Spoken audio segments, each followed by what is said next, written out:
Times TV show. And of course, you know, it's run by Boomer Times and Senior Life. And I always have very, very exciting guests on Zoomer Times. And we're lucky because some of our authors and our columnists used to do radio, and we didn't get to see we got to see their face. We never got to see their animation. And now you're going to be very happy to meet, if you haven't seen these before, the one, the only Darwin Porter, the celebrity writer and glamour boy. So hello, Darwin. Thank you for being with us today. That was true in 1950. It's always when true. I was a child model in Miami, of all places.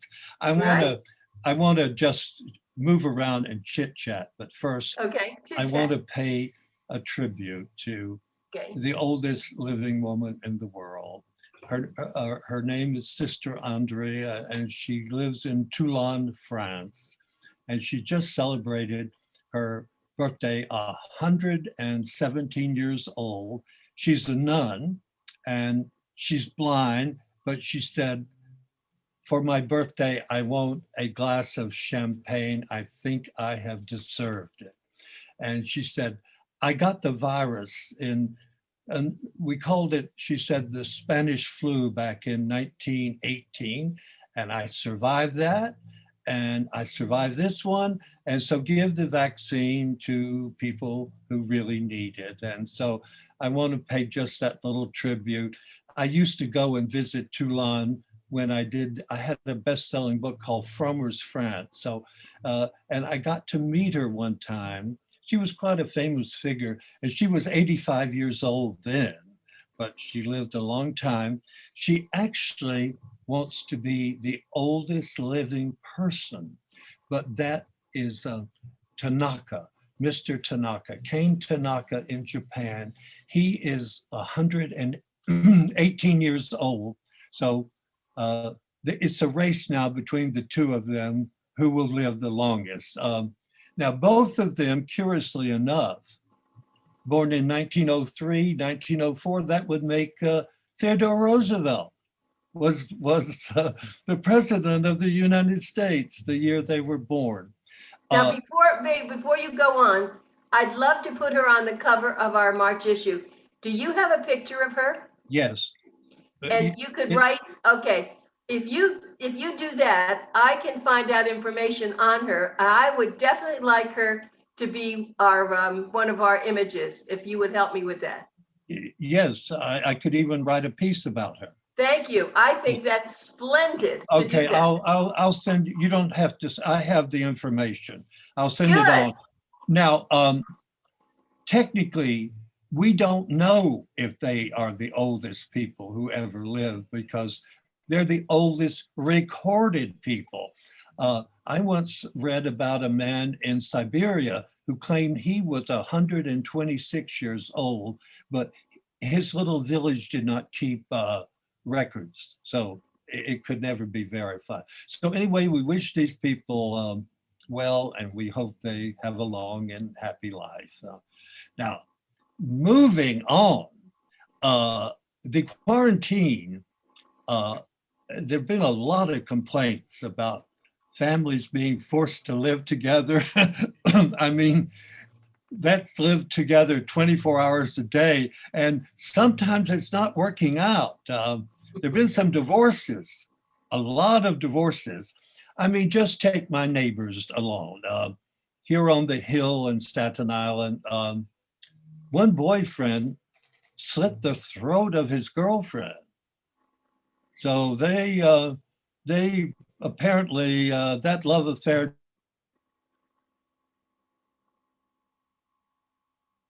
Okay. Darwin froze, but I'll talk a little bit about him until he comes back. So you can see him. And I'm sure, you know, with the weather conditions, the way they headlines in our local paper here.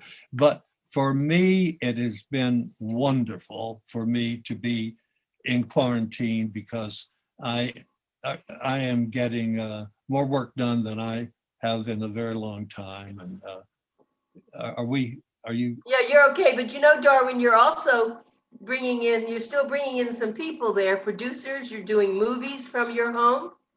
Yes, yes, I am. In fact, a music video was recently done here from Russian composers. Now, I don't get involved in that. That's my publisher, Danforth Prince. That's his job. But things are going on, and I've met with producers that we signed options to do a film on Zsa Zsa Gabor. You're a young girl. She was before your time, but Oh, I know Zsa Zsa Gabor. Boy, did she get and the men crazy about her. and we've met this brilliant young producer and signing an option means you get upfront money, but doesn't necessarily mean the film will be made. You know about that. And we signed a deal to do a film on James Dean.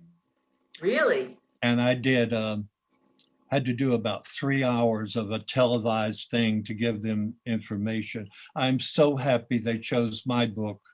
And there must be 15 other James Dean books, and they chose mine, which brings up, oh my, this is a difficult subject. But well, first, I found during the quarantine, 12 of my books have gone out of print, and the distributors want immediate reprints, but with different covers and any updates. And the first one has just come out on Marilyn Monroe. It's called Never Dare to Dream About Tomorrow. And we're already getting orders on it. So, I mean, I've got 4 books I'm behind, and how I'm going to get 15 books out with new covers, but they want them, like Katharine Hepburn, Marlon Brando, Elizabeth Taylor, Jack. All these books have gone out of print. Now, the only reason I could figure is some of my readers had time to read, you know, and I'm finishing the Lucille Ball. It turned out to be 2 books. I'll tell you why. I just had too much material, and we once said, Scott Fitzgerald said there were nothing like a second act in American lives, and then Ronald Reagan proved that wrong. We said that already, but I did a book, volume 1, on her life. At first, very few people documented. She made 52 movies in the 1930s. Oh my. I mean, this is 10 years before she met. And so she had many love affairs. And she was actually a gun moll at one time. I mean, it sounds bizarre, but she had quite a life. And then I ended with the end of I Love Lucy and her divorce from Dad. But then I found she reinvented herself. She married another guy called Gary Morton and went on to did all these shows. And she was on television 3 months before she died with Bob Hope. So she had a rich second life. And so I'm turning it into 2 volumes on Miss Ball. Now this brings up another subject. This one is sort of difficult to talk about. It has to do, my book, there are a lot of people now wanting to order the book I wrote on J. Edgar Hoover and his lover, Clyde Tolson. They were inseparable. The movie, I don't know if you got to see it, called J. Edgar, starred Leonardo DiCaprio as I did see it, yes. Yes, That was a and, very powerful movie. very much. And then Armie Hammer played Clyde Tolson. When he was hired by the FBI, he became known as the Gary Cooper of the FBI. And so the distributors want a different hot on J. Edgar. J. Edgar on the cover may not sell a lot of books. He was not the prettiest man in the world, unless you are attracted to that type. And so we decided to put J. Edgar, which would be Leonardo DiCaprio, and Armie Hammer on the cover of the new book. They're certainly more glamorous. And I know now that anyone who watches 24 cable news, that Armie Hammer, that wonderful, wonderful actor, is now the most notorious actor in America. Have you heard about him? No, not really, Oh, actually. well, he's been involved in beginning within this month, horrible scandals about cannibalism. Now, cannibalism has become a very popular feature. You can't turn on the news these days and what they're talking about. Cannibals like Hillary Clinton and Bill Clinton, they drink, they kidnap children and drink their blood. Okay. I understand what you're saying. Yeah, right. Yeah, I mean, a recent survey found that 23% of registered Republican believe that it's at least partially true. And I mean, I'm not making this up. I mean, this could sound like a spoof show on Saturday Night Live, but Exactly. Yeah. it's reality. And now Hammer, first, he's one of the few actors I really have admired. I saw him most recently as the husband of Ruth Bader Ginsburg in I don't know if you got to see that movie. Yes, I did see that. Oh, is that who he was? Okay. Yes, he played her husband. And then the first time I saw him in a major movie was he played young Billy Graham. He really? Certainly is versatile, and he's done all these movies, but now these ladies have, now no one has accused him of murder. They, one girlfriend, for example, said that she got a certain wound on her hand, and then he began to suck the blood from her. And then he's carved the initial A near the vagina of another girlfriend, and then told her that he would like to kill her and smoke her ribs and then devour her ribs. And I mean, this is coming, again, it sounds like a Saturday Night Live spoof, but these are serious charges, and it's really almost destroyed his career. He was set to do 2 movies. One was called Shotgun Wedding, and the other was called The Offer. He's been fired from those. His publicist has dropped him. His agent has dropped him. He was married for 10 years to Elizabeth Chambers. She often appears as a sort of TV personality, and she's left him. And he's just disappeared in retreat. Again, I'm telling you all this, but for people who haven't been keeping up with the news, I mean, I hope I don't appear crazy with these stories. I have been keeping up with the news, Darwin, I thought, but I haven't gotten anything that you've just said now. I didn't see that. Well, for example, 2 nights ago, I don't know if you watched the Bill Maher show, I do.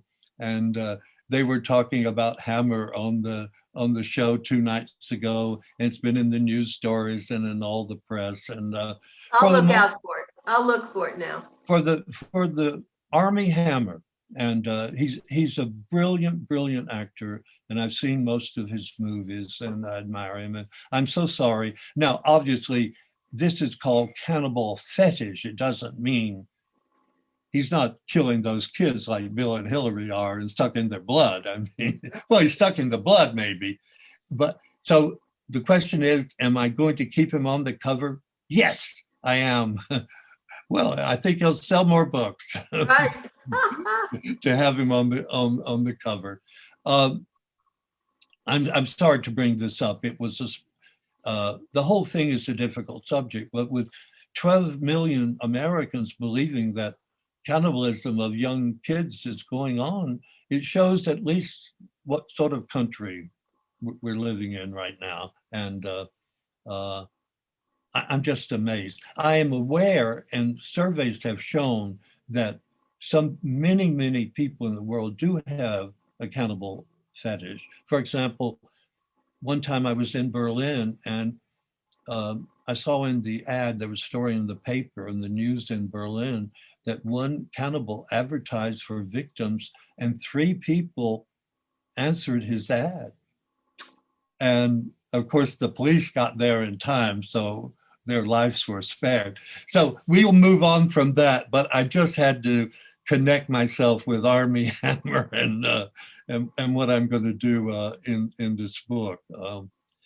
Now, You know, other Darwin, you amaze me because you can go from people like, well, let's just say even Elizabeth Taylor or wonderful people, and then go into this horror stuff and then just move on. Your brain is amazing. Just kind of sails Well, along. what I don't understand, I'm going to talk to my doctor about it. It's like I thought as my body grows old, my brain is working overtime. I've just set a world's record. I've written several books have just come out, and I've written 4 more. And the Lucy I said will be 2 volumes, and I'm just making a deal. I did one of my best-selling books was Elizabeth Taylor, but Right. again, I was running, I had to stop it at some point. And now distributors have talked to me, they want the 2nd volume. What happened to Elizabeth Taylor after Michael Wilding and after Mike Todd? And I mean, she went on to an incredible life. And Yes. the title of this was what she was called. It was The Last Movie Star, because in many, Hollywood viewed her as the last real movie star. After Elizabeth Taylor, we had actors and good ones, but you don't get movie stars like Elizabeth Taylor. So they want a volume 2 of what happened to Elizabeth Taylor. I had a friend named James Kirkwood, and he was always trying to get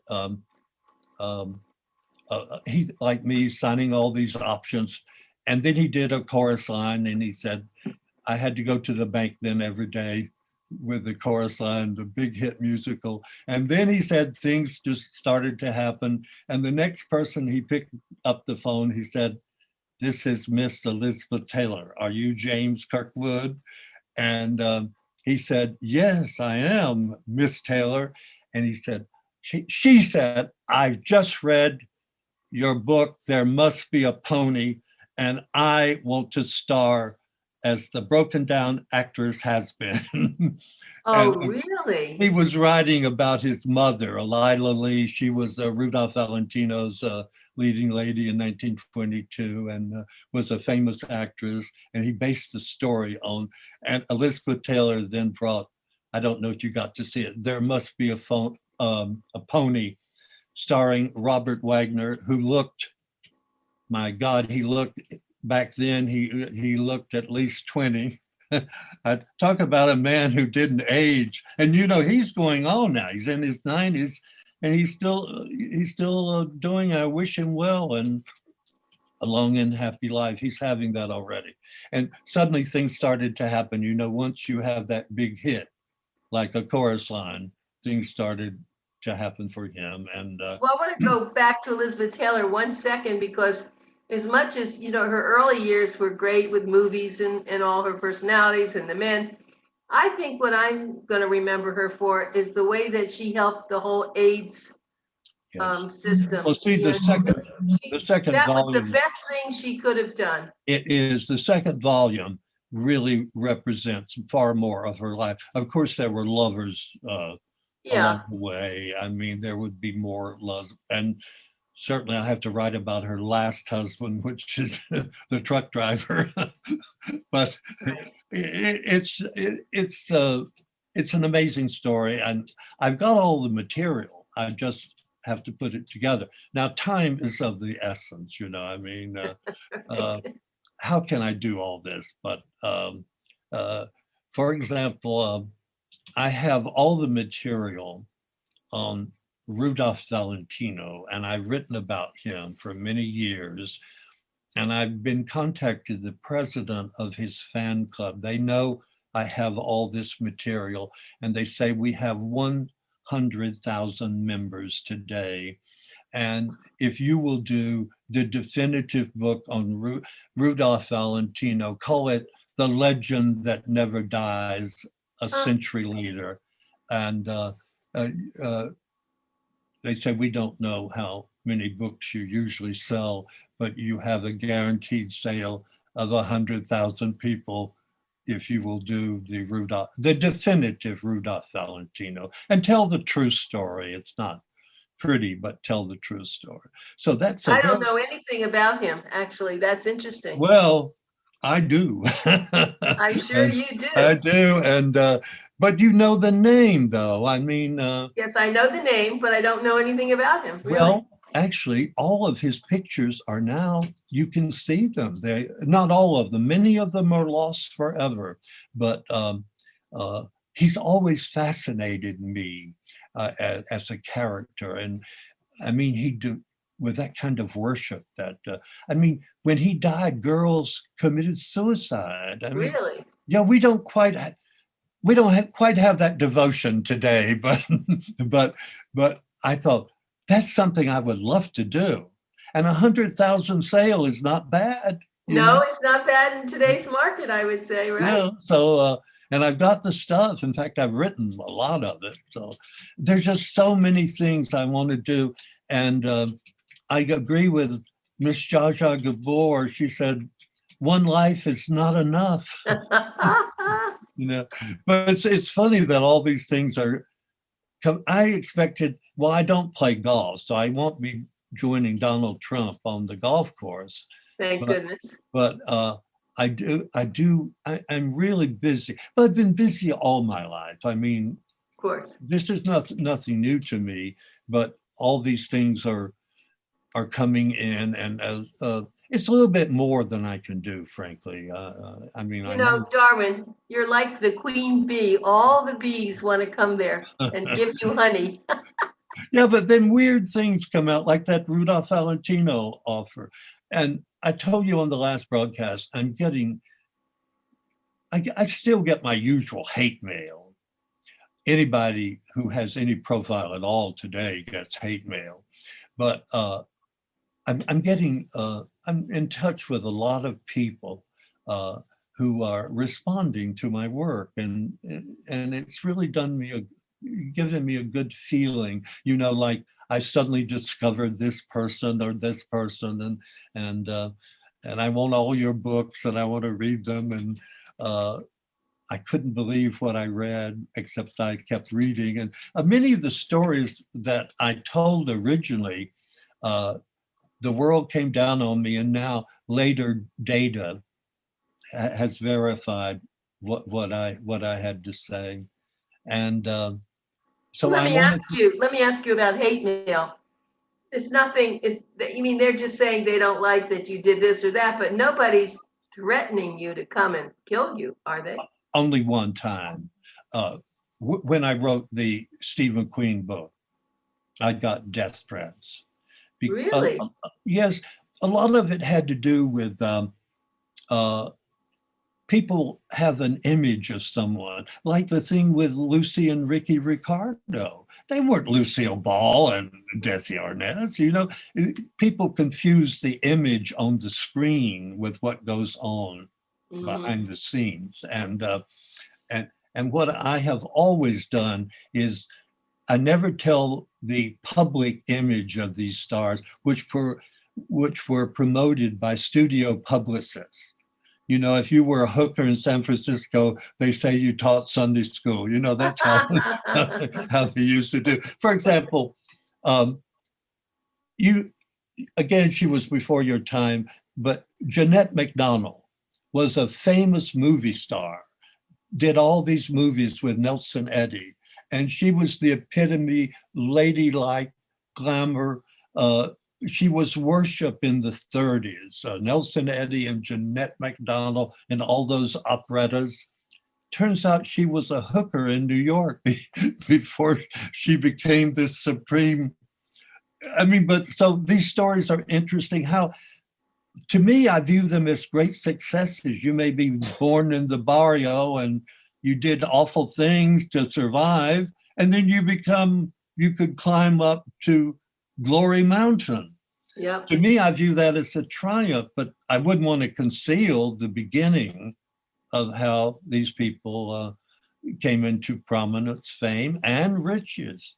And the Ricardos were the same way. They both were rather notorious people. Of course, Ricky Ricardo, Desi Arnaz, kept being notorious until his dying day. And what about their children? Are they going on with any success or anything? What are they doing? Well, that's the same old story. Very few people try to go into show business of famous parents who make it. Now, an exception might be Michael Douglas. Yes. Kirk Douglas he wasn't a big star as big as his father, Kirk Douglas, but he did make it. But oh, I love his movies. Yes. Usually, and I've done, in fact, someone once wanted me to write a book about what happened to child stars, like maybe Peggy and all. Shirley Temple tried to make it and she didn't. Deandre Durbin at one time was the most, in 1937, a year that's very important to both of us. Yep. Deandre Durbin was the biggest star in the world, beloved by Sir Winston Churchill and Adolf Hitler and Joseph Stalin. Kidding. Those were those three men about to go to war were her fate. And then she finally, in 1947, said, to hell with it, I'm going to go live in France and I don't want to answer a phone call again. And she disappeared. So, it would have made, I can't do it. I'm too busy. But it would be interesting what happened to all these stars. Yes, but Jane Fonda also, she had a famous father, and look at her. That's one book that's overdue. Oh, yes, that's a fabulous book. A father-daughter book. There've been a lot of books on the Fondas, well, not a lot, but they won't, father and daughter had a rough time of it. I mean, yeah. one was quite the opposite. I mean, at one point when she was called Hanoi Jane, Henry Fonda said, Jane, he was asked about Jane Fonda, and he said, who is that? I don't know. I don't know any Jane Fonda. Oh, goodness. But that's a great story. What happened is I did pretty well with that mother-daughter, which would be Debbie Reynolds and Carrie Fisher. Yes. And now I'm doing a married couple, and some distributors want me to do a brother-sister book, Warren Beatty and Shirley MacLaine. Right. Brothers, this, what I call it, the relative series, But Lucy, are we through? No, we're getting close. Yeah. We're still okay. So anyway, things are going well here. I'm healthy. I'm not flushing anything down the toilet and not cutting anyone's throat. But again, one misses the glory days of New York, and I think they'll never really come back like what I got to experience. And I feel honored that I lived through a great period in New York history. And I feel honored that I was privileged to come to your home, spend many times there with you, and know how you function. You saw, but when I arrived in New York at the age of 21, it was I was the vice president of a TV advertising company, specializing only in hiring movie stars. Mm-hmm. And my job was to tend to the movie stars and gratify their every wish on a budget. And the times we had, the Stork Club and the gala parties and the opening nights and New York, I really, and many people agree with me, those days are gone forever. There will be a new New York emerging, but it won't have that glamour doesn't exist anymore. And I, again, was the youngest kid on the block. Everybody else was much older than me, but they taught me a lot. I was never one to just hang out with young people. I've always gravitated to the older. we're going to have to say goodbye, but don't, after we close up, we just want to talk to you for a minute or so. But Darwin, thank you as usual. Be sure to read the Boomer Times every month because you'll see fabulous columns from Darwin Porter, and he'll be doing a Zoom every month. And also, we're going to get that name of the woman 107, that nun, 117 years old, and put it on the cover of Boomer Times in March. So thank you, Darwin. As always, I'm filled with everything. And here's my rose that I can't give to you and Danforth, but it's here. It's here. Here's my rose. And I accept it Thank you, Anita. with love and generosity. Thank you. Okay, So much. and we'll talk to you again. Okay. Bye, everybody. We'll be back with another recording very soon. Goodbye.